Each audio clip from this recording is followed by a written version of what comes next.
Welcome back, everyone, to another episode of A.IdlePodcast, the podcast where I do a weekly book review. This week, I read King of the World by David Remnick. This book right here, for all of the visual audiences, you can see my mini sticky notes here. I swear they're the best bookmarks, honestly, because they don't, if you drop your book or something, they don't fall out. So I love sticky notes. So David Rivnick is a journalist. If you are familiar with like editorial stuff, he was the editor of The New Yorker, so that's probably where you know him from. He was born in 1958. Now this book was released in 1998. And it's structured similarly to Remembrance, if you listen to my previous episode, into 4 parts. So it really does kind of function, again, like acts of a play. Now, it is set mainly in the 60s. However, we do get a pretty expansive timeline on boxing in general, from the early 1900s through Muhammad Ali's reign and his accomplishments, and then a little bit after that. So for that reason, I would classify this less as a biography of Muhammad Ali and more of a biography of boxing, and I'll explain why. Although it is titled King of the World, which is reference to Muhammad Ali's famous phrase, and his picture is on the front of it, obviously. Because we get so much information on the background characters in boxing, a lot of his predecessors, I feel like this is a really good history lesson on the sport of boxing. And obviously, because Muhammad Ali is the greatest, he's a legend, you know, he would dominate most of that story. So that's how I see it. I don't know if that's how Remnick intended it to be, but I definitely got a lot more information than I thought I was gonna get, which is good. Now, it mainly depicts the events leading up to the famous Ali Liston fight. And again, we get a lot of information on the predecessors, a lot of information on training. If you really pay attention, how the different fighters would train for their matches and how that affected their performance in the end, as well as, surprisingly, the mafia's influence. Now, this brings us to our first theme. When we first start reading the first couple chapters, we get this introduction into boxing in the early 1900s, where the mafia basically controlled all of them, all of the fighters. And so all of the fights were designed to go a certain way, all of course in order to boost revenue for the mob. So in addition to like fixing fights, this would also be like paying for more coverage by, you know, bribing journalists, things like that. And also just the overall advantageous relationship that the mafia had with young, desolate boxers. So a lot of these athletes, you know, if they're good and they're talented, they really don't have another option. And so it's kind of like taking advantage of them. Actually, it's not kind of like, it is. Taking advantage of them because, you know, this is their livelihood. And so where else are they going to go at that time? And so I questioned again, why are we talking about the mafia? And I realized as you read further, because that's pretty much setting up Muhammad Ali to be the protagonist of this book and of the story in general, because he broke the mold. He did not follow the norm of what a boxer in the early 30s was going to, the process they were going to go through. Now, with that being said, anytime the mafia or the mob is mentioned from pretty much the beginning of the book to the end of the book, I correlated that to just corruption in general, because Muhammad Ali was so against and resistant to corruption. I felt like that was kind of the answer to the mafia's page time in this book, was the highlight of Muhammad Ali's resistance to conform to that system. So resistance is the second theme that I found, because not only was it about the mafia and how he broke the mold with that, he was also resistant to the pressure to conform to the quote unquote respectable black athlete or black leader, that image that they had in mind. And typically, if you don't conform to that image of a good person, someone that is in those times non-antagonistic to white people, then everyone loved you. You were the good guy. Obviously, we know Muhammad Ali was not that person. And this also brings us into a greater conversation of how we should treat black athletes or black entertainers, because a lot of people will say, okay, well, sports is your job, shut up and dribble. And that's, of course, in reference to the whole LeBron James situation, and that just recently happened a few years ago. If you're not hip on that, definitely go Google it. But it brings up an important conversation of how we should view these people that are entertaining us in sports and music and things like that. Should they really be the ones to break the mold of being like the good person that everyone loves and they're on everyone's side in public and speak out on the things that they really stand for? Muhammad Ali chose to do what he believes in, and that, I think, is like the main component of his character. He stands firm in what he believes in, and he's going to act accordingly. Now, in addition to that, I would say the last theme is blackness in general. What it means to be a black person in America in the 60s. It's a lot of stuff going on. I would also say that when we look at the whole Vietnam War situation, Muhammad Ali famously refused the draft for that war, citing the reason that he would go fight this war for a country that wouldn't even let him eat in certain restaurants or shop in certain places. And so there's this weird disassociation of America and blackness. So if you don't want to fight in the war, then you're not American. That's anti-American. But when you're at home, especially during the 60s, you weren't really treated like an American citizen. You were treated like someone that was less than. And again, even without the whole war situation, Muhammad Ali was a champion. And when he was, going on the road and stuff, there were still certain places that he knew he was not going to be let into. His particular character, he wasn't necessarily upset by that, but he just was aware that things were not equal. Now, under this same sort of umbrella is the conversation of the Nation of Islam and the Civil Rights Movement kind of happening at the same time, finding themselves on two different spectrums. They have differing ideals on how to protect Black people and Blackness. Whereas the Civil Rights Movement, as we all probably know, were fighting for equal rights. They were fighting for integration. The Nation of Islam, it seemed that they were siding towards keeping things separated, but increasing the value and the power of the Black community separately.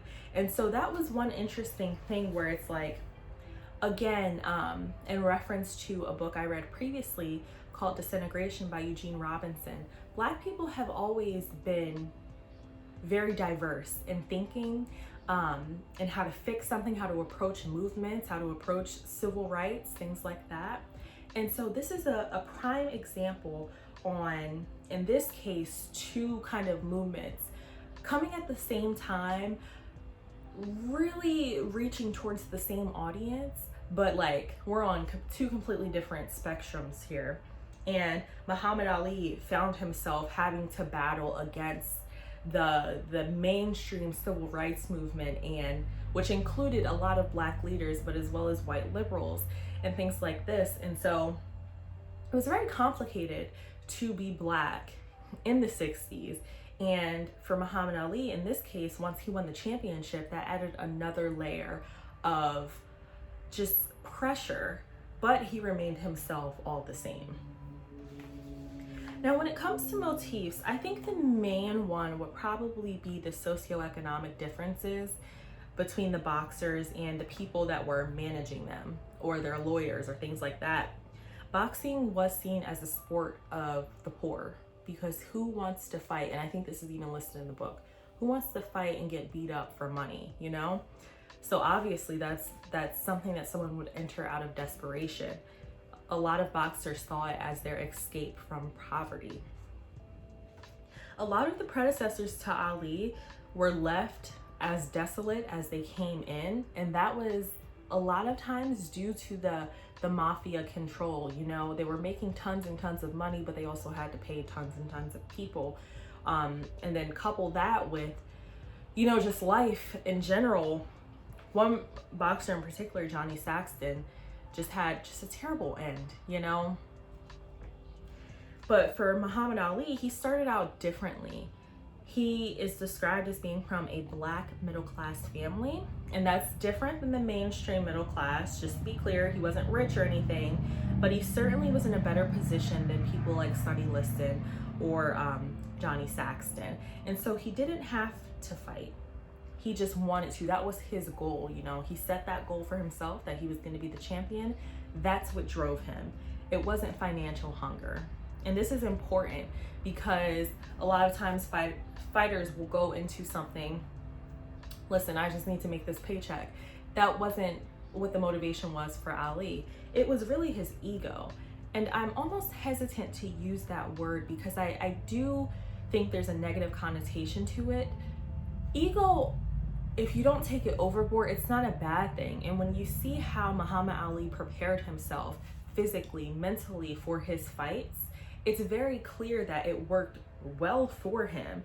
You know, he was the most confident person in his corner, and that's what really drove him to be committed to a certain diet, be committed to running 5 miles every day, you know, such and such. Whereas we would find other competitors that maybe that wasn't really on their horizon.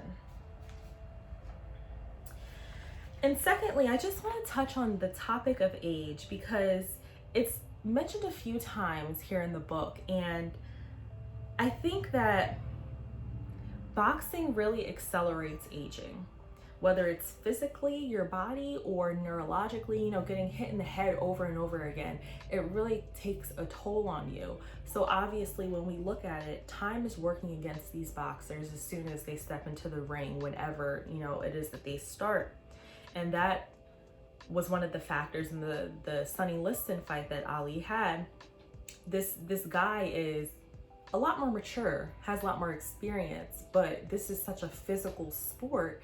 And after years of being hit and that deterioration, it's gonna work against you. And so with boxing, it's almost like you try to make as much wealth as you can to get out as quick as you can so that it's gonna last, because other than that, your physical health will start declining. So I definitely saw that as one of the motifs in the background. All right, and just a few figures I wanted to touch on because, like I said, we get a pretty expansive timeline here where we're given, it's almost like mini biographies on the journalists at that time, Malcolm X, who was a close associate, Elijah Muhammad, all of these people around Muhammad Ali. And that's what I really enjoyed about this book, you know. So that's why I don't want to say it was all about Ali because we got some good information on a lot of different people. But in particular, Sonny Liston obviously is who he fought for the championship. It's interesting because he was actually seen as a hoodlum. He was labeled kind of the bad guy, and a lot of people did not like him. He was also under mafia control. And so it came to a head when he fought Muhammad Ali. It's interesting because, I don't know if you guys know this, but a lot of people did not like Ali.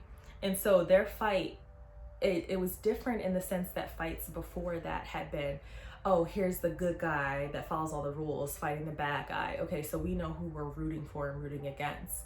That wasn't it in their fight. It was kind of very confusing for people that wanted so badly to box them in to a good or a bad corner so that they can choose between one or the other. Now, Johnny Saxton, like I previously mentioned, he had just a rough run. His demise ultimately stems from the control of the mafia. he retired, quote unquote, with no money and a rapidly declining mental and moral health. So it's really sad to see it end that way for him, being that that was one of the best, prior to Ali. But again, it just shows you, what are you really getting out of the sport of boxing itself? If not money, you're not getting health. So, and lastly, I would say one of the major figures in this book is the media. Now, the media is seen as being very vicious, very old school, meaning they were very set in their ways and how they viewed certain fighters. Even the style that Muhammad Ali had, where, I don't want to describe it wrong, but he wouldn't necessarily throw punches all the time. He would kind of like move out of the way, and they really didn't like that. And so it's interesting to see some of the articles and some of the quotes that were pulled, and just all of the biases against Ali in these fights, and seeing like later some of them changing their tunes after he became a champion. But I think this also contributes to the writing style of Remnick, because him being in the journalism world, he is aware of the wealth of information that's out there. He references so many media reports, newspapers, interviews, pictures, a whole bunch of stuff. And being that he was alive during this time period, although not fully an adult, him being able to get all of this information together and reference these reporters, and even like get information and background on Elijah Muhammad and Malcolm X's slight beef, like that's crazy. I love that that's included, because I feel like some people don't necessarily take the time to explain what's happening around the main person that's being written about. And that stuff matters, that I keep going back to that because that was a pivotal thing. Malcolm X and Elijah Muhammad having differences, that was a major event for Muhammad Ali, even though he wasn't directly involved in it. And so I think Remnick did, if he did nothing else, he did a phenomenal job in capturing all of the research, and even just looking through his when he cited his sources in the back of the book and talking about all of the journalists that helped him, compile this information, you can tell that this was put together with care. And when we talk about the motivation for Remnick to write it, after reading a little bit of the afterword, it's clear that he admires Muhammad Ali, to a certain extent, and all of his accomplishments. And that's why, he chose to write this book. And at first I questioned it, because I didn't understand who this person was and why they were important enough to write this book. But being that he is in this journalism media position himself, the media played such a large role in covering Muhammad Ali, also in molding the image that people would see. So it's important that we hear all of the different sides, and what it ultimately creates is an objectivity, because we have the reports, the exaggerated reports of how Muhammad Ali is such a bad person. Then we also have this person over here who maybe was a close friend or associate explaining the real situation. So we have both kind of pieces of information, and it feels like we are in 1960, whatever. And we're able to kind of, see the situation for ourselves and see all of the gray areas that go along with that. And one other thing as far as writing, I think his decision to start out with the background of the predecessors to Ali, as well as the exploration in particular of Patterson and Liston's background and their childhood growing up and stuff, it really builds the anticipation, because what happens is you're building these opponents up. We're talking about how great these boxers are, and then when we get down later in the line to their fights with Ali, it really frames the astonishing victory that Muhammad Ali has. Like, we have to all acknowledge that he wasn't just knocking people out that were off the street.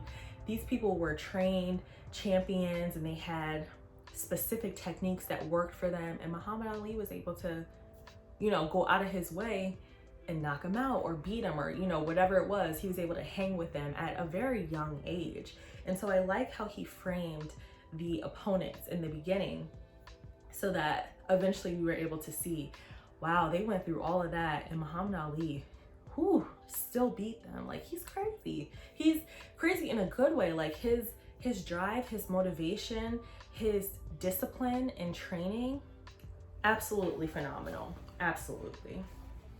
And just a couple fun facts that I wanted to mention. So Toni Morrison, who I also read and reviewed one of her books, The Bluest Eye, previously, actually worked on Ali's official autobiography, which we're also given the background on how that book came about as well. I have not read that one. I don't think I will read it because I think I got the information that I wanted.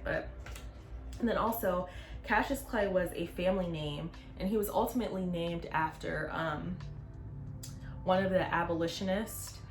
So his grandfather, like, it basically, it was a name to be proud of. And so it's just interesting that in the end he ended up changing it, obviously for very good reason. But all right, so lastly, my review. So I really enjoyed reading this book. I wasn't expecting to get a history lesson on boxing, and it doesn't feel like a history lesson. It just, you're given, you know, the timeline and what happens. But I was very pleased to find out all of this information on even the way punches were thrown and why Muhammad Ali's style was so, you know, wow, like why people were so upset about it, and not just like about his life. So I really enjoyed it. I do think that it's probably more for the sports people. If it was named like the boxing in the 1900s, I would never have picked it up. So I understand why this was kind of like centered around Muhammad Ali, but you do get more information than probably other books on it, because it includes all of the media opinions and what they were saying at the time. However, so if we're leaving it at that, I would say this is definitely a 10 out of 10. However, because I like to rate my books on, okay, am I ever gonna read this again? Or can I reference this at any time? I probably will not. So I feel like it's a true 7 out of 10, because once you read it, you know, you get the picture, you got the information, boom, that's it. Because we all kind of know Muhammad Ali, and I'm a 90s baby. So of course I know who Muhammad Ali is, but I didn't know like the whole backstory. And so once like I was able to put the pieces in the puzzle that I already had in my head, it's like, okay, cool. Like, I'm glad I know that full story. Now what's next? So it was a very great book. You can tell that David Remnick is in the journalism industry just by the way he put together all of that information. And it's a lot of information, and it doesn't feel like it at first, but after a few chapters you're like, wow, I just learned about Sonny Liston and Jimmy Cannon and all these other people. So pretty good. I really recommend it. I got this, I think it was like $5 or $6. I bought it used from one of the secondhand stores, so I'm sure you can find it pretty cheap anywhere. But thank you so much for tuning in for another episode. I have a couple of books that I'm trying to figure out which one to do next, but I have read Astrophysics for People in a Hurry by Neil deGrasse Tyson, and I've read Lovecraft Country by Matt Ruff. So I'm not sure which one will be the next episode, but you can expect those in the future. So thank you so much. Follow me at A.IdlePodcast on Instagram and at A.IdlePodcast on Twitter. Thank you so much, and have a great rest of your weekend.